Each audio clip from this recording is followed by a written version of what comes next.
Good evening, everyone. Today marks NASA's Day of Remembrance for America's fallen astronauts. Stratolaunch has closed on major funding round to grow their hypersonic flight services. NASA and DOE want a fission plant on the moon by 2030. JAXA taps iSpace for lunar debris mitigation study. You can never start too early these days. Also from Japan, a small business consortium is crowdfunding its lunar exploration robot. Rocket Lab had a setback with this neutron rocket.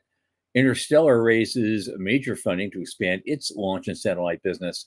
Haven 1, one of the first produced private space stations, is now actually undergoing assembly for launch. PJ Media asks what the SpaceX IPO will tell us about Mars. They have an interesting point of view. And of course, some questions from a bunch of analysts on that IPO itself. And all this, of course, with our guest, Sean Mahoney. From the news desk at the Center for Space Commerce and Finance, my name is Thomas Andrew Olson, and this is The Unknown Quantity.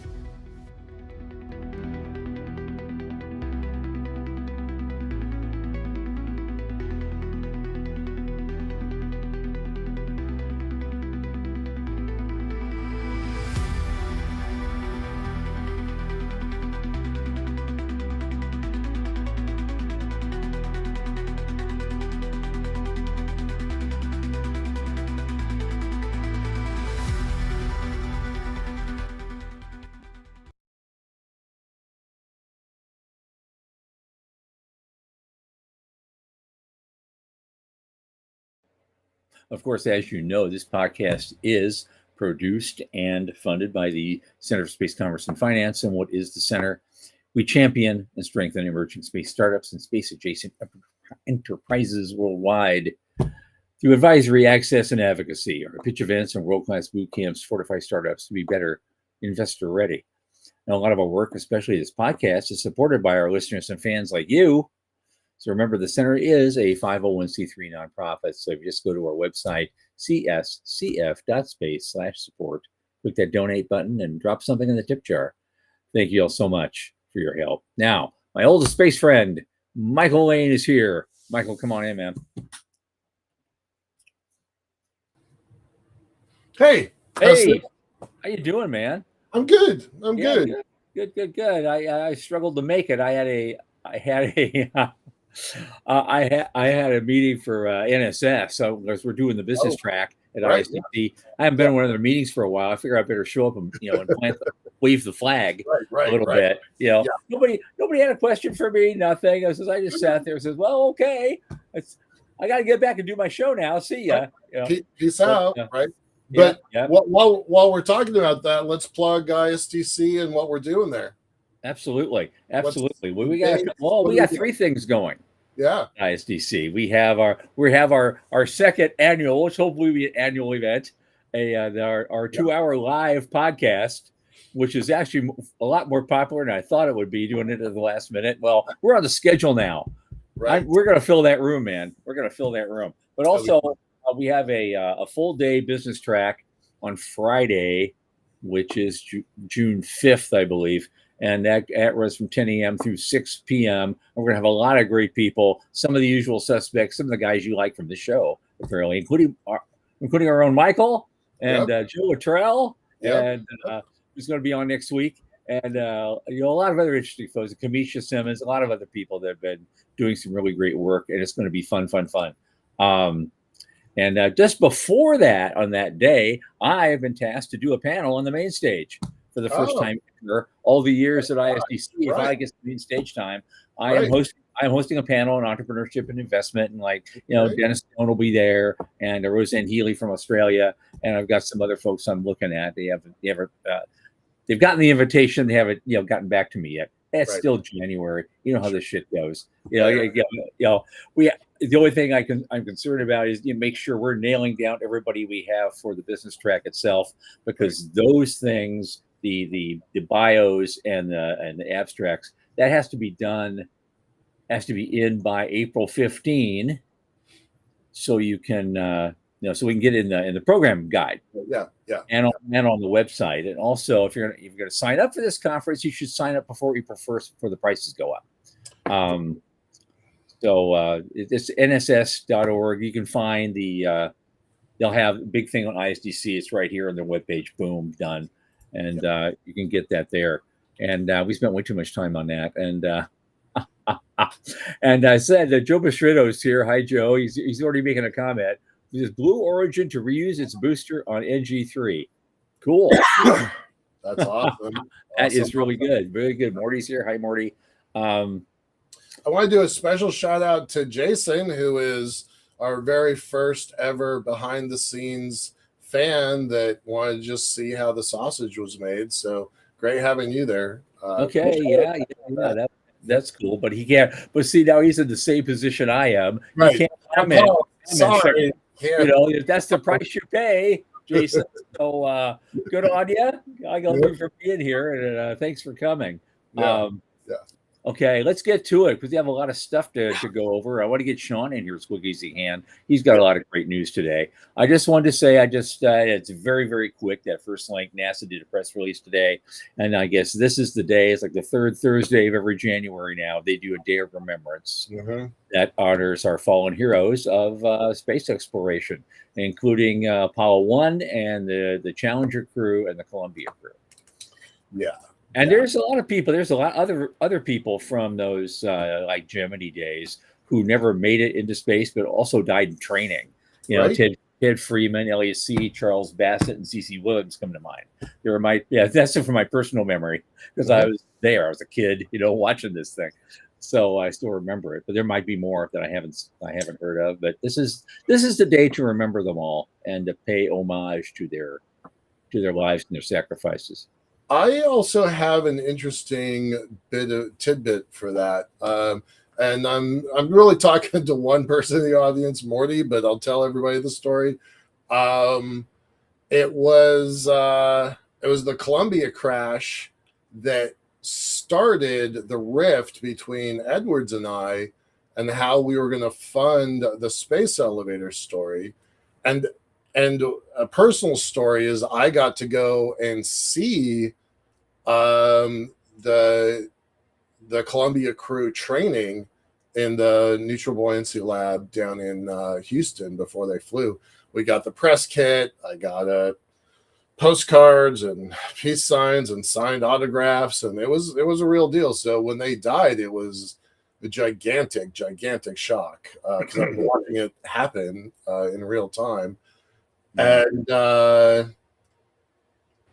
Edward, so that tragedy happened, and then people started asking, well, space shuttles aren't the way to go. Maybe space elevators are the way to go. And that led to Edwards and I having an argument about funding, about how to move forward, and that actually was the catalyst for us splitting our original company and creating Liftport. So there's a lot for me personally tied up into that. Yeah. I get it. Wow.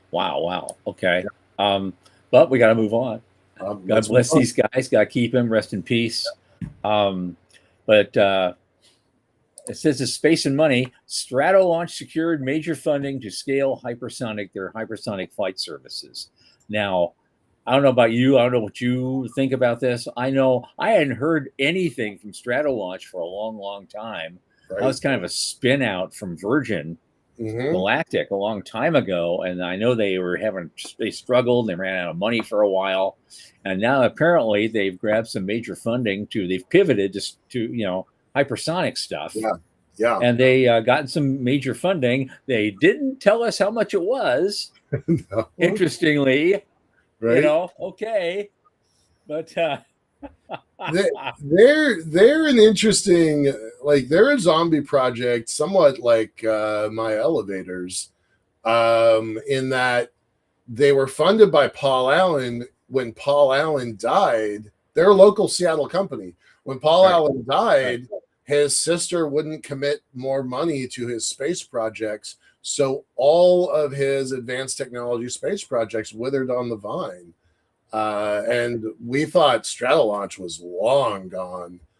So they did get bought by a private equity company a couple of years ago, but they were totally quiet about what they're doing. They just said hypersonics was it. So That's interesting. I think to see that they're back on. There's a pulse there. I'd like to see that grow.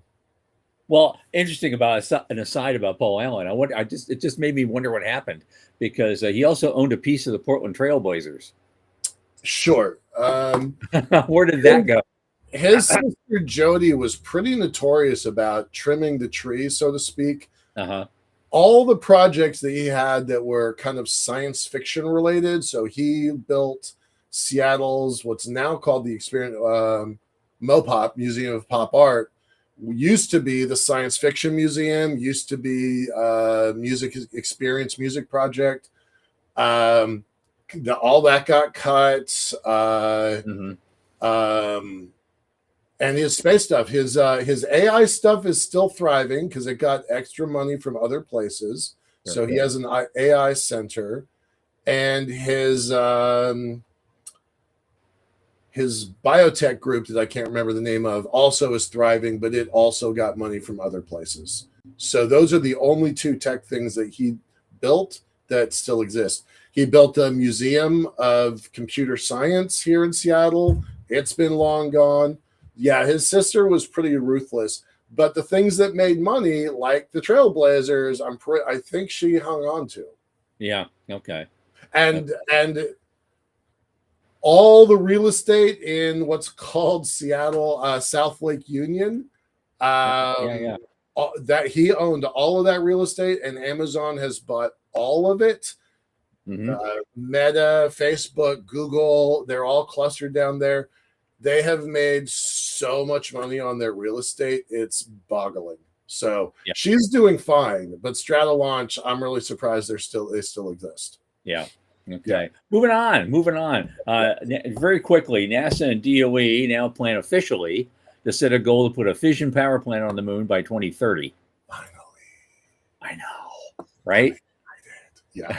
I am too. Well, I guess they got excited because they got most of their budget back. And maybe now they're getting like, hey, we can maybe do some shit. Well, let's run this one up the flagpole, which is grand. Absolutely. I was wondering if this was a NASA budget or a Department of Energy budget. That's a good question. I'll bet DOE can pump some in there because they have to share the regulatory side of it. Nuclear regulatory is under DOE. So I'm sure they have to. So NASA would tell them, well, we're not paying for the whole thing. Come on, guys. You're the ones regulating it all. Come on. We know what happens. Yeah. Yeah. But I thought that was a very interesting tidbit of news today. And I was very happy to hear that.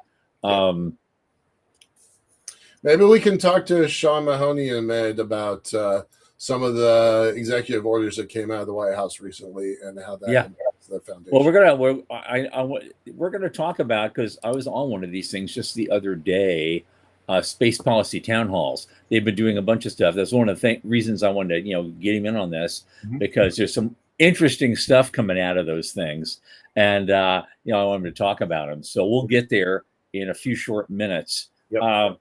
What's next? I believe it was JAXA.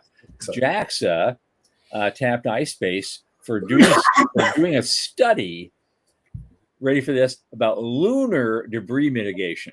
Now, not that we don't have enough problems, on the Earth right now in orbit, but let's. I thought, well, you can't start too early on that stuff, can you? Lunar debris mitigation. So, okay, let's see what they can do. And another interesting bit of news out of Japan today. There's an article came out. There are a bunch of small businesses in the Hyoshaka region, and they formed a little consortium because together some of these companies in that area invented a really interesting lunar exploration robot, and they are doing a crowdfunding campaign now to actually get it, finished and launched. I love that. I missed this article. I'm going to keep this one on my links and follow it later. Yeah, that's kind of fascinating, isn't it? By the way, if I was one of the guys, one of the last names of these two gentlemen is Yoda, Yoda, and I would market the hell out of that. That Oh is yes, cool. absolutely. Yeah. Going to moon we are. Yeah. I love this. It's Isn't it cool? it kind of llooks like BB-8 from Star Wars. Like, Doesn't it? Doesn't I that's love a the idea of this round ball thing. I just saw that uh-huh. thing like it could just roll around anywhere. I could see some guys exploring, some area of the moon or Mars, and they land like there's a big starship. Let's say it's land on Mars somewhere. It lands maybe on its side, not vertically or some way, and they just open this hatchway, and all these little balls start running out. Yeah. Start looking at everything and studying everything and sending data back to the astronauts who see it on a pad on their wrist and says, "Oh, look at this! There's lovely filth over here. Let's go." And that's amazing. That's the inspiration for that had to be incredible. I'm gonna follow that up. That's super cool. I'm glad you pointed that one out. I hadn't seen that one. Yeah, I just saw that today. I do this look through the Space Today, and so I get a lot of my stuff from there now. Yeah. And I found all sorts of weird shit. I thought, "Oh, this is great," Now let's the next thing up is something from Aviation Week. I guess Rocket Lab had a little setback with the Neutron. Yeah. That's tough. Yeah. Yeah, no significant damage to the test structure or facilities. So, it's right. It's the old line, space is hard. We all know it. Yeah. Structural failure of the rocket stage 1 tank. Right. That seems vaguely important. Well, but the company also says that the next stage 1 tank is already in production, and Neutron's development campaign continues. That could mean that they started it, 15 minutes before they issued this press release, so they could say that's true. But we don't know that. But yeah, that's definitely going to be a problem. Yeah. Well, I hope it's not too much of a setback for them. They've got a lot of stuff on their plate this year that they want to accomplish, and so. Including launching out of Wallops. So we'll see how that goes. We'll be keeping up with that. Yeah. A company I haven't heard much of, but apparently doing pretty well, called Interstellar, raised a major Series F with an F to expand their launch and satellite business. And there's another one. It's really not. Well. Okay, 129.7 million. Right. They're out of Japan, so that's not exactly the same, the lens that we look through all the time. But we do try to catch that stuff. Yeah. Mm-hmm. Series F, I had no idea. That's great. Well, they're doing well. Apparently their Series E was 95 million just not too long ago. I'm assuming that was a Series E. They was raising a third-party allotment of preferred shares and DDD. You don't get through Series F without doing the first 5 letters. So, but they're doing really well apparently, and so that's how you get to a Series F. Like you're doing really well. So good for them. And that's another thing I wanted to mark up on our list. Who was the company? What was the Japanese company that just kind of like sprung out of nowhere and did a small launch recently? A Japanese company that nobody was watching. Of course, I'm completely blanking out now. I have to go back through my notes. I'd say because so much just blows through at once. Yeah, right. I need the AI to start looking at all this stuff while I'm talking because my memory isn't what it used to be. I'm going to need the help, I think, here real soon. And I found a good AI. I'm really enjoying what it is, how it works. So I may actually sign up for a subscription to that one. And I'll let you know about it as I get a little more data in. I'll let y'all in on the secret. But it doesn't seem to have any guardrails. Okay. Love that. All right. Haven. That's probably my favorite story of the week. Yep. Gonna launch a space station. Absolutely. They are. Yeah, they are. They say they're going to do it, and it's undergoing assembly. I think that is also a big deal. Mm-hmm. So now it raises a question: when is it actually going to fly again? Mid 2026, mid this year. And how crazy would it be if these guys who came out of nowhere beat Axiom, who had a nearly 6-year head start? Yeah. Yeah. Well, no, actually, they're slipping the launch from the middle of this year to the first quarter of next. Oh, I misread that. Yeah, I just found it. So just 2 seconds ago. They had a public launch date of mid this year, but Max Hayat just said this is obviously our first space station, and we're moving as safely and as fast as we can. And so that's the date right now that we're confident we will meet. That's awesome. And so, but they say they're still a year, 2 years ahead of anyone else. Yeah. There's we're tracking 6 space stations. So you got Voyager, Axiom, Blue Origin, Vast, Starlab, and then Starlab, and what's the 6th one? Yes, Voyager. Yeah. So I mean, imagine a world where we have 6 different space stations all. Reef. That's another one. Yeah. Reef. Yeah, Orbital Reef. That's the one. Orbital Reef. Blue Orbit. That's Blue Origin. Yeah. Okay. Yeah. There's a few. They've gotten ahead of the game a little bit. So I'll be very interested to see how it does, but we may have to wait till next year, sadly. Hey, but they're still ahead of everybody else. Last 2 quick things so we can get going here. This is very, very short. PJ Media did a thing, which they do all sorts of weird stuff, but they're saying what Elon Musk SpaceX IPO will tell us about Mars. And it's all about the what next thing. It's that, okay, we're going to do the IPO. We're going to get it done. We're going to raise a crap ton of money. Okay. The why for that is simple, but the real question is what's next? And there's a couple different what's next you could do. And depends on what next is. And so the first part of that is what happens if the AI bubble pops before SpaceX builds out his orbital data centers? And so they don't have an answer, and nobody has an answer. And there's some small chance that maybe there's not a bubble in AI because there's no limit to the human desire to have machines, whatever we can get them to automate. And putting them in orbit eliminates the power production crunch. Maybe. Well, we've talked about this a lot, so I'm kind of skeptical about that too. But he said if the AI bubble was in fact a bubble, it were to pop tomorrow. This, unlike the housing bubble, you still had housing stock that would be picked up for pennies on the dollar. But I'm not sure what surviving infrastructure you get out of an AI bubble. And $1 trillion worth of rapidly depreciating NVIDIA graphics cards counts. So there's that. And then the second part of what's next, what they might do with all that IPO cash,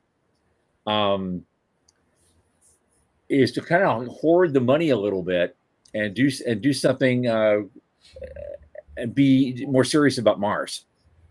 And so they could use that cash to keep the company's Mars ambitions intact. And they would do more things in that regard. I think that's interesting. I don't think if you're a public company, you get to do just exactly what the CEO wants you to do. I think there are guardrails there for a reason. Well, apparently he's got plenty of people, in his camp on that one. So we'll see. Yeah.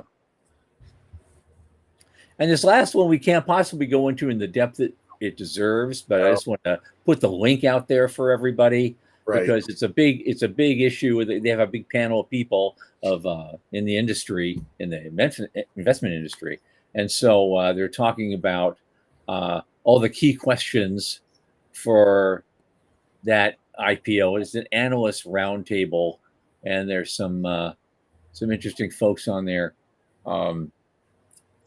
They think one person says it's a perfect timing for an IPO. Another point is SpaceX does need more capital. So if they want to do the same time Starlink version 3 and expansion of Starship, you need money to do it. Mm-hmm. And it's a good time. It says with the headwinds for the company, for the headwinds for Tesla, it's Another guy thought it was a good time for us to pivot from Tesla being the center of the public universe. That has been a consensus argument. There's a lot of people that are like, he's done with Tesla. It's time to move to Mars. Yep. Those are all fanboys saying it, but I mean, I think there's my hunch is I am not a fanboy. I think I've been clear about that for a long time. Right. Love SpaceX, but not a sycophant to Musk. But I think it is time. I really do think they're right on this one. Right. Well, that same analyst said you can't justify the valuation of Tesla in the context of just normal metrics. Right. Because we're talking a 300 times earnings price earnings ratio. Come, I'm going to just say here for the record that when my company starts getting a little bit bigger, I would like a 300 times earnings on my value bump on my valuation. Can I just ask for that? Because that's what I want. Ask it is given. Right. So I'm just gonna use the Musk metric. Sean, write it up. It's our Musk metric. I'm gonna continually just multiply everything I do by 300. Okay. Perfect. Yeah. That beats Scotty. He only did it by a factor of 5. I'm gonna and he still looked like a miracle worker.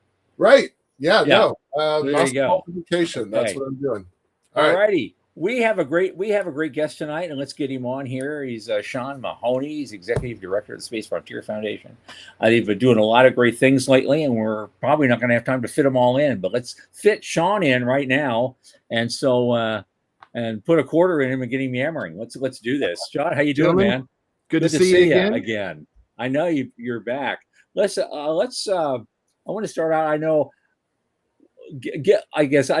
Michael likes to go with the origin story. Give me 60 seconds on an origin story. Sure. I'm going to tell you I went down to one of the shuttle launch early on. I was only like a few weeks into the industry, and I happened into a bar where a bunch of people were, and I was like, "Hey, I'm working for this startup company," and the guy kind of looked at me and just went, and turned and walked away, like blew me off, and I was like, "Ooh, this is a tough industry." And then I went to the New Space Conference and met people that were part of the Space Frontier Foundation. And that was a community that got it. They were, at the time, very focused on trying to help the entrepreneur and investment community. There wasn't anything in that space. And it was the home. It's where I found my home in this industry. So when asked to help out. Oh, well, I get it too, because I was part of the pledge class of 2003. All right. I've been an advocate for a while. And thank you for that. So yeah, that's my origin into the Space Frontier Foundation. And it is a place where it's not just people who are space enthusiasts, it's people who are in the machine, getting the stuff done, actually doing the work. And I understand it may not be for everybody, but if you are trying to work in this industry and you're finding it hard to figure out where all these things fit together and how to actually get stuff done, Space Frontier Foundation may be your home too. So well, there let's you go. Let's see if our audience tonight gets it. Let's help them get it tonight. Because one of the first things I want to bring up is this thing about. I know you've been doing some. Oh God, where is it? The space policy town halls. Yeah, I actually got to attend my first one this last Sunday, and it was quite an interesting conversation. It was kind of driven by Jim Muncie a lot of the time, but he has a lot to say. And as part of the because. The foundation wasn't always, really hardcore in the policy stuff as an organization, except they had Jim and some people, and Aaron, and who's going to be in the show next week. And we're talking about. It seems like you're getting more and more involved at the policy end of things, actually trying to do something. Can you talk to us about what that's all about, and what are the new things coming out? You can give us a heads up on. Yeah, well, thanks for joining. If you're wondering if your viewers are wondering, hey, I didn't hear about that. It was a limited invitation, so get on our mailing list, and we'll get you invitations for the next one of those. The idea for those town halls, and it was, Jim was like, hey, we're doing a bunch of cool stuff in here, but we need ways to make sure that we're bringing in other people into the conversation. So we did it kind of as a prototype. Let's figure out what sort of interest. Do people really care about the sausage making? And the answer seems to be yes.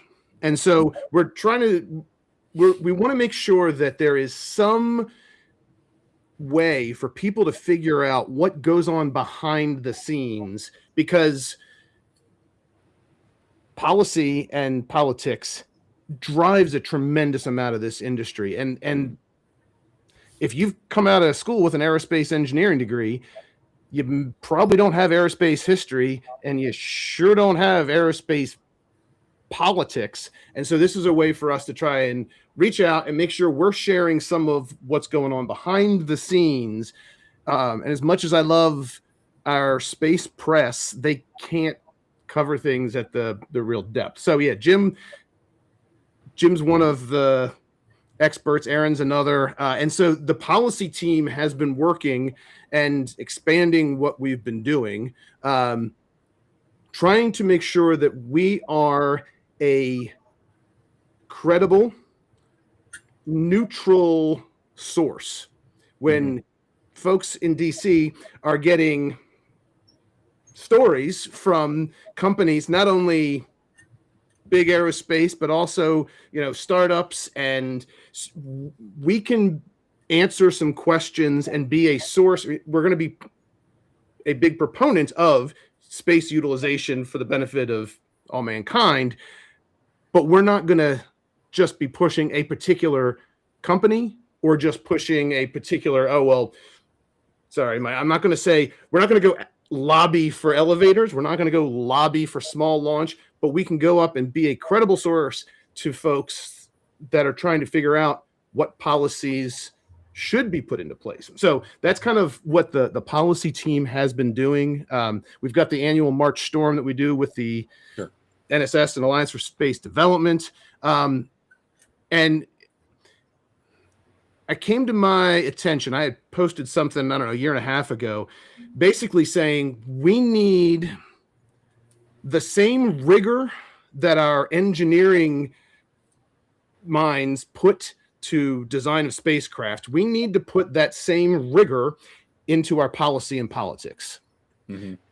It is not just something that is like, we'll just go ask someone for money. Like you wouldn't want someone to design your spacecraft by just going, here's what I want, right? You want to actually design the thing. That you have to actually design and be intentional about your lobbying, about your advocacy for policy. And we're doing that. Okay. So when you're doing that, it's like, I've always known this for years. That's I ever met Jim Muncie. This kind of thing is like watching sausage being made. And so what do you guys do then to try to translate that into plain English for people, who maybe don't have that mindset and want to know something? I think the very first step of that translation is listening and is understanding what is it that the other person cares about and how do you connect to that. Yeah. Right. If we're talking about, like, especially anyone on the Hill, like anyone who's ever visited the staff of, their representative or whatever, they have a billion people that all think the thing they're doing is most important. And just coming in and saying that this is the most important thing you can do isn't going to stand out. Instead, say, what are you trying to do? And how does that align with what we're trying to do? And that, and sometimes it does require simplified. A lot of time requires simplifying things. But, that's the trick, because you're still going to get the same, why should I care about space when there's so many other problems on the planet? You're going to get all of the things about, didn't we do this before? Like, you get a lot of the same sort of hesitancy to embrace space and what the foundation has been trying to do is figure out what it is people care about and help work on those things. So if you care about energy prices, using that as a right, foundation is doing some work to take the benefits of space into the energy industry. You care about communication and making sure that you've got the ability to get emergency services throughout your community. Turns out space is a great way to get communication and connectivity. So it's not just hey, space is the thing that is the great answer for everyone. So yep. Okay. I know Michael's itching to get in here. I've been kind of dominating the conversation. No, it's good. Come on in, man. It's good. You do talk about energy. I do want to talk about energy. It's been a pet peeve of mine for the foundation for a while about canceling our beloved conference. So what are you doing for energy that gets me my conference back? Well, funny you should ask. It wasn't an accident. The foundation several years ago, we had been doing some policy work. So the topic of where is space-based solar power from a policy standpoint, and so it was being tracked there. And then as we started to do a little bit more analysis, we looked at it and said, this is more than just a one of the things on the policy list, and turned it into a standing, ongoing project to promote space-based solar power, not to promote a particular company, not even to sell people on it's got to happen, but to make sure that we are communicating the potential value to proper audiences and making sure that their input is coming back in to any of the companies that are interested in it. So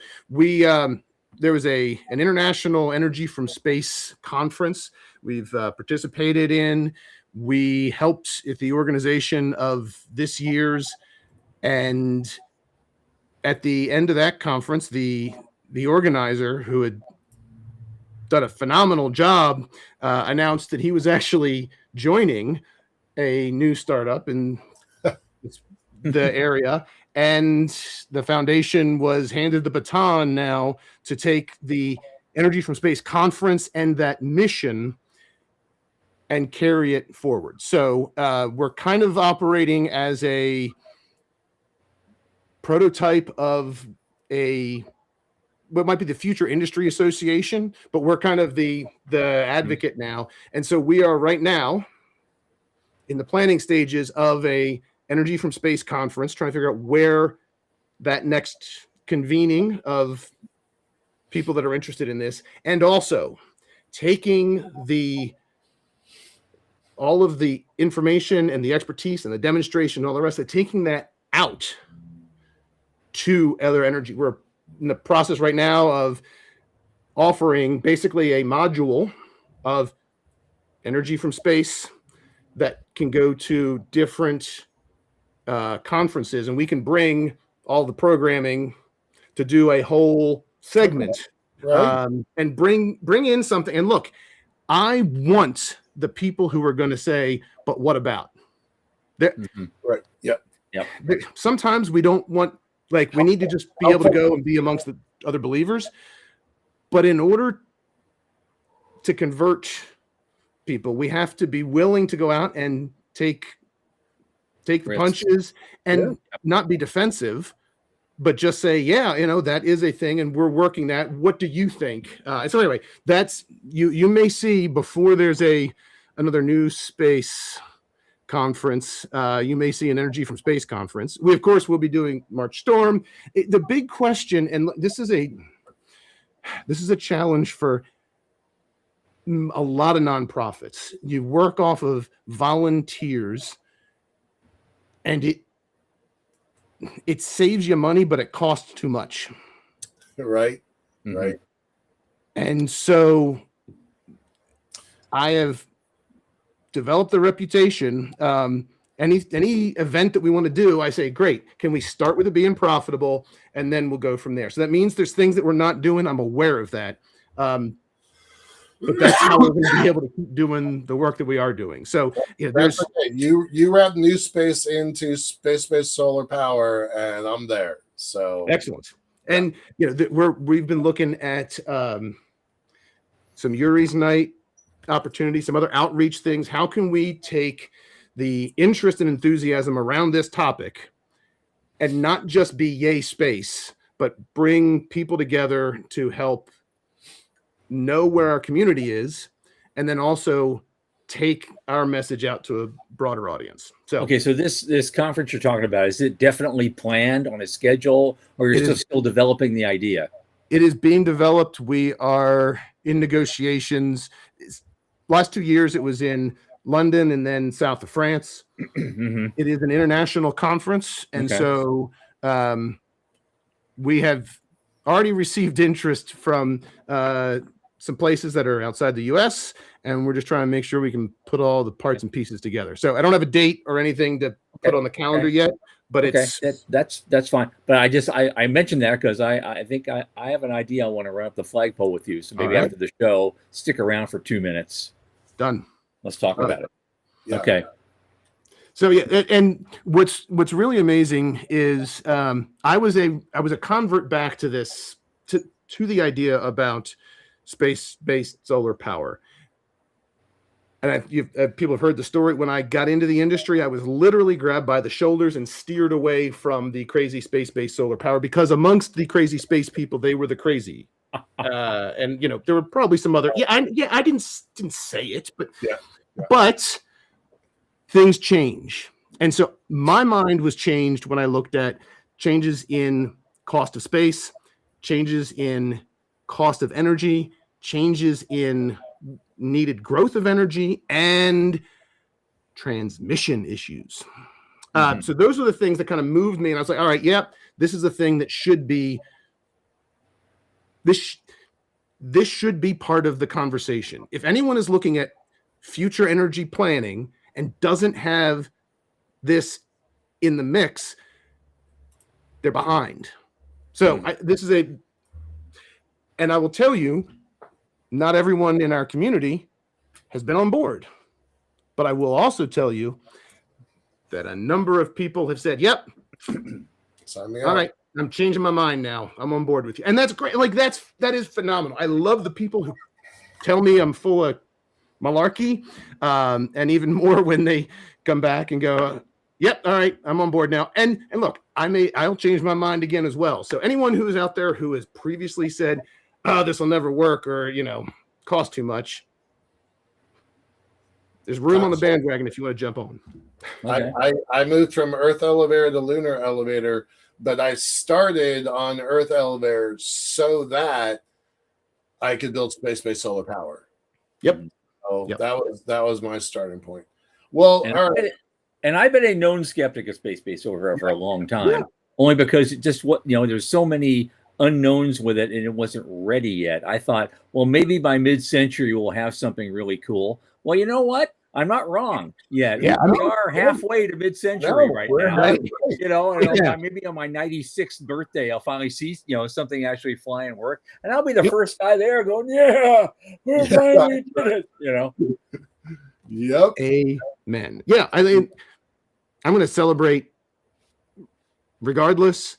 My hope is that we can take that brighter future and pull it a few years closer to today.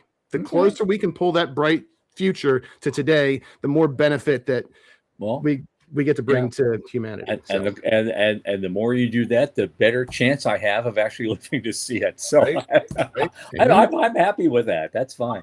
I'm betting we're going to use regolith, and it's going to be it's going to source from the moon. The big part of source from. I wouldn't bet against you.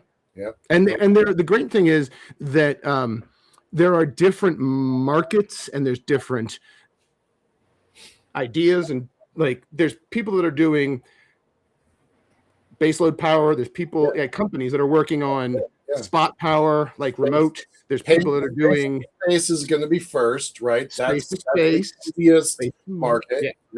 Yeah. So that is the beautiful part about it. And look, I'm not Not all those companies are going to make it, but Nope. that's fine. That's part of. We had 150 rocket launch companies 10 years ago on a spreadsheet. Yeah. Nobody is talking about 150 launch companies anymore. As long as we are not, and I'm going to use this as a transition point, as long as we're not trying to say, well, let's do it with what we did before. I don't. If we're saying we're going to do some great new thing, and we're going to saddle it with the stuff that we designed in the 60s and 70s, that's not going to get it. And as much as I love this, the effort and the energy that is behind use of space in more areas, I'm still challenged by the large programs that are required to drag forward this, because it was already built. It's the sunk cost fallacy. And I know I'm preaching to the choir here, but and it's difficult for those of us in the bubble that Artemis 2 is awesome. Right. And it's a reenactment. I mean, I know it's all right, but it's like it's a reenactment. And look, I can learn a lot. It's cool to see, Revolutionary War reenactment. Right. But I don't want to be sending Revolutionary War reenactors to an actual conflict today. And this is the thing that exactly. And that's a good way to put it. We have it's basically a reenactment of Apollo 8. Yeah, which is great. Which is what it is. Yeah, which is great. We need it. It's a useful tool. It's a useful demonstrator. It's still Apollo on Viagra, though. I mean, maybe it's not even. I don't even think it's very much close to Viagra. It's pretty much what we did. We didn't add that much to it. Yeah. For many years, I didn't say anything about it because, frankly, it was tax. It was an overhead. It was Casey Dreyer at Planetary Society, phenomenal. He said, yeah, there's a lot of people that don't like it, but this is the cost of doing business. Right. And then we actually had a president said, hey, not let's cancel it today, not let's doge NASA or anything, said let's do the 2 missions and get off of this. And right. That's the right direction. The antibodies are still fighting it. And the antibodies are kind of winning. So that's part of the reason why the foundation has taken on the job of talking more about this and trying to make sure that it is part of the conversation. Because it's really easy for people to go, "Ooh, space is cool," and then they move on to something else. Meanwhile, the advocates who want to continue, they keep sticking around. And so we've got to make sure that we stick around as well. Soapbox. So, we've got a new administrator. Finally. We've got some direction from the White House. Not a big fan that they killed the National Space Council, so that was an error. It was the correct move to bring it back when you first got into office. It was an error to kill it now. But this is where we are. We're going to put nukes on the moon in 4 years. So that's cool. There's plenty of other stuff in that executive order and in the other documents that are coming out. Where do y'all stand on this? On which one? The nukes on the moon? Pick something with, we're not a political show. We're not that. Yeah. And to be clear, the foundation we have people within the community that are politically connected. Yeah. To both and other parties as well. Right. But yeah, we're nonpartisan, bipartisan, et cetera, et cetera. I think that having so far, the administrator has done a strong job of getting in and moving things. I'm really intrigued by the narrative arc here over the last several years when Jim Bridenstine Congressman Bridenstine was nominated. Yeah. That was, oh my God, you can't have a politician that's not right. We lost our own minds. Yep. And he was phenomenal. He was great. Yeah, he converted me. I was 100% against, and before he left, long before he left, 100% converted me. Yeah. Yeah, and so there's, now there's some people say, oh, well. Nelson, not so much as the senator that kept SLS alive. But the narrative of, well, you can't do it unless you've done it that's not a valid logical argument. That might be a nice thing to just say, but it's not true. And so Administrator Isaacman has shown that he can do some phenomenal things. Let's take that skill set and fold that in, and he'll make his imprint on. And then, I think this is excellent, and I think it's needed. And I feel so bad for folks at NASA that are feeling they're beat up on a regular basis. And then the whole idea of needing to protect NASA employees, we need to protect these space jobs and these big companies. And that's the narrative. Yeah, but these people don't want to be protected. They want to do great work. They want to be unleashed. They don't want to be protected. And so I'm trying to help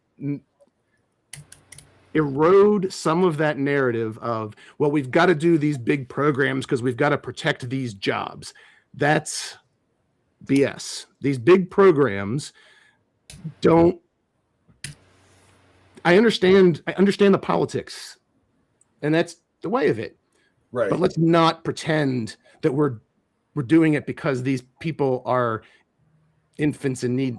Don't treat them that way. So that's another one of the things that really gets me fired up. So I am hopeful, and I am emboldened by hearing from the administrator kind of breathing some of that that energy and life into the people, talking about his priorities. He's talked about to the workforce about making sure they're getting out and they're getting out into the community, and I don't know. I'm excited. So I think they put the wrong moat up, right? They went out and they spent a lot of money to protect the one thing that was expendable, which is SLS and Gateway and that whole rigmarole. But they didn't put a moat around the one thing that only NASA can do, which is exploration science with the big budgets and the big, whether it's telescopes or Mars or going to another planet. Those are not commercially viable systems. Right. But SLS, you could have sacrificed that one, moved that money, protect. I would protect, in the words that you just used, I would have protected the science community at NASA, but I would have jettisoned the commercial the folks that could be replaced by the commercial sector.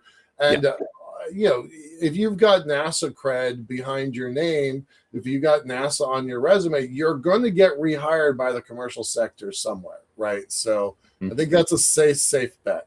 So I'm not right. Yeah, I mean, thank God, Planetary Society led a huge coalition and was able to push back.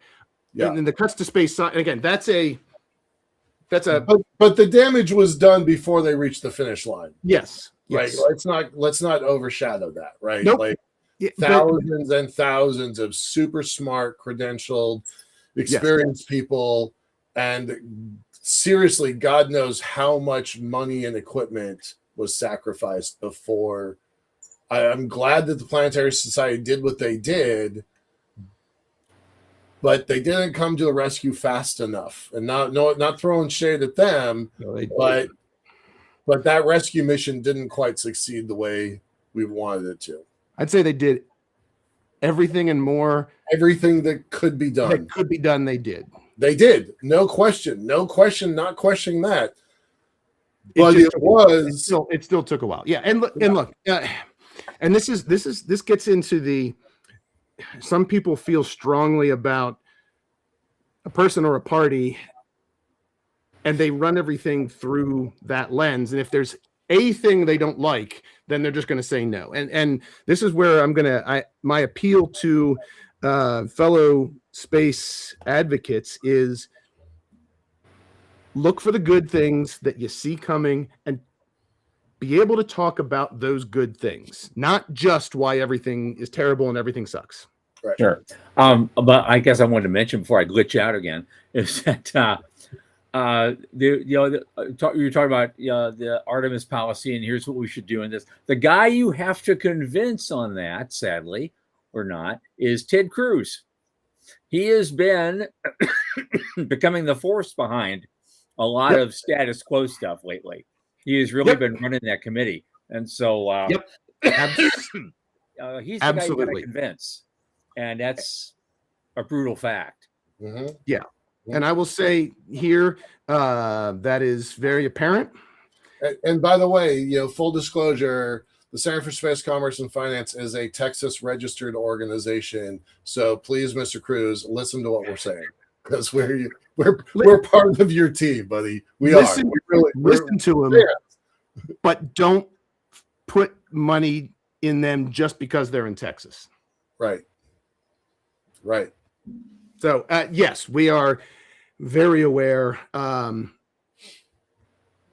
that's why we're doing some of the work that we're doing to try and make sure we're doing outreach to other audiences. And some people have poked at us recently. Yeah, we are actively seeking other audiences outside of space that share some core piece. And there's an awful lot of people in the conservative world that are not a big fan of the sort of protectionist, big government sort of things. And so it's been great. We've actually found people are excited about that and have come into the foundation because of that message, and because it resonates with the thing they care about, right?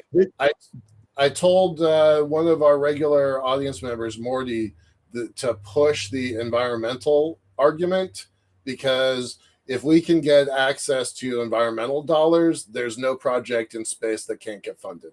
So push that argument. Absolutely. Right? Absolutely. Yeah. Look, we've got about 3 minutes to go, and we're usually that time of the evening. We want to get out your crystal ball and tell us what you think our world looks like in 5 years, and what does it look like in 25 years from your perspective?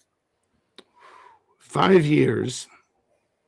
I will say, I don't believe it's deterministic, but what's a good possibility? I am going to say that in 5 years, we will have at least 2, if not 3 other direct economic benefits that space is providing to the Earth. And so right now we've got communication and observation, right? So Starlink is an extension of that communication. I think within 5 years, there will at least be 2 other major sectors of the economy that are going to be tapping into space beyond just the observation and communication. That, if I had to guess, and I'm going to put, power. And I do think in-space manufacturing has the potential to have a moment. I'm hopeful. I'm going to say that could happen in as soon as 5 years. Awesome. Because it's a thing in power. The difficulty we've had is that space doesn't operate at the time scales of other industries, or it hasn't until now. Right. So we've got that. In 25 years, I think the Bezos idea of zoning Earth residential and maybe some light industrial stuff is. And whether it's 25 or it's longer, that's where we're going to be. I do think the moon will be bigger than oil platforms. Like, it'll be a hazard tour, but you will have people that will be working in space as a domain not of pure science or of national prestige, but as a domain of human economic Industrial. and cultural activity. So I don't know if that's flowery enough, but yeah, no, I love it. An industrial space. That's what it's got. Which will then allow more science, and it will allow more exploration, and all of those things that other people love will happen even more as space is used as an economic engine. Love it. And on that, we have to move on to the next show. But Sean, it's always lovely having you. I know we're going to have you again. Always great things going on with your organization, and love it. And so thanks so much. Stick around for a couple of minutes. And thanks to you, gentlemen, too. And we'll do that. Okay. So next week, Monday, our guest is Joe Luttrell of Cube Inc. He's a big fan of the show, and he has a lot of great stuff he's working on. And he's going to share all the latest things that he's doing with his satellite systems and a lot of other stuff he's working on. It's pretty amazing. And so we're gonna do that Monday, as always, 8 p.m. Eastern. So for Michael Lane and Sean Key, I am Thomas Andrew Olson. Keep watching the skies.